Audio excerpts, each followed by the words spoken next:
An officer is dead. 2 other officers injured following an overnight shooting in the East Oak Cliff area of Dallas. Fox 4's TCU Muzinga is outside Methodist Dallas Medical Center with the details. TCU.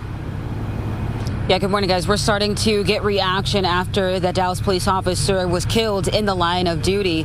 Take a look at your screen. So Chief Eddie Garcia posted on social media on X reacting to the devastating news, saying no words with a black line across police badge honoring the officer who died. And flags will be flown at half-staff to honor the fallen officer as well. Now, dozens of officers were here at Methodist Dallas Medical Center embracing one another, praying for one another, and saluting what appeared to be family members as well. Now, the officers gathered to grieve together and pay their respects to the fallen officer. That officer has not been named, and police escorted the body of the fallen officer to the Dallas County Medical Examiner's office around 4 this morning. A Dallas police spokeswoman asked for prayers from the community. Our department is hurting. We have officers who are injured, who are in the hospital, and we lost one of our own.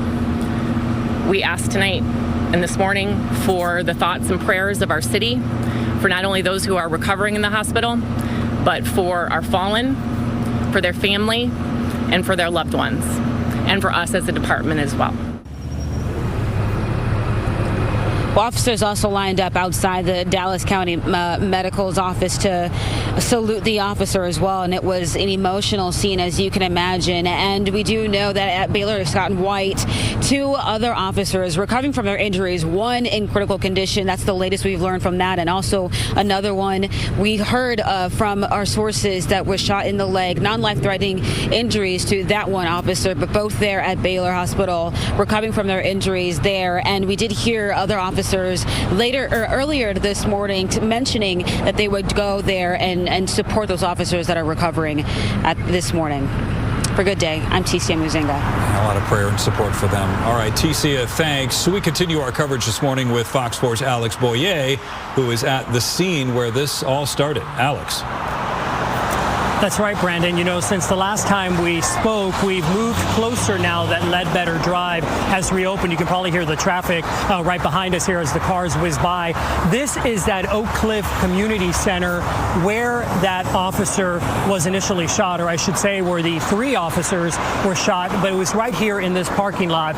I can tell you that just a few minutes ago, 3 DPD cruisers, likely the ones belonging to the 3 officers who were shot, were put onto tow trucks and towed away and left here on Ledbetter Drive just minutes ago. But let's take you back to the scene from late last night when this all transpired right here in this parking lot. This all happened around 10 p.m. last night. 911 dispatch got a call about an officer in distress, and when Dallas police officers arrived here on scene to this Oak Cliff Community Center behind me, that's where they found that fellow DPD officer shot in his marked patrol car.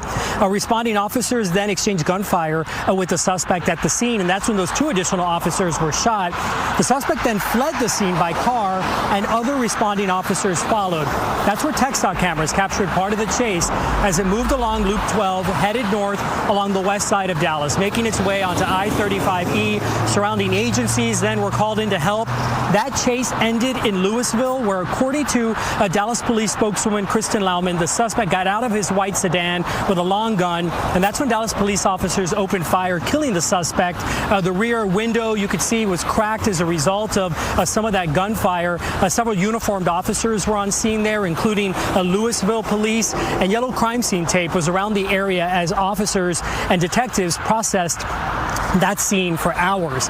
And I can tell you, I was taking a look at those DPD cruisers as they drove past me, and I can tell you that I was able to see at least 4 bullet holes on the side of one of those DPD cruisers, one of the squad cars, specifically around the gas cap area of the vehicle. Now, I'm sure there were probably other bullet holes in some of those other vehicles as a result of the gunfire that claimed the life of one of those officers, but from what I could see, there were several bullets, at least in the side of one of those cruisers. I can tell you that Dallas police not taking any questions from that very short press conference that they had at this point, just briefing reporters with what they know.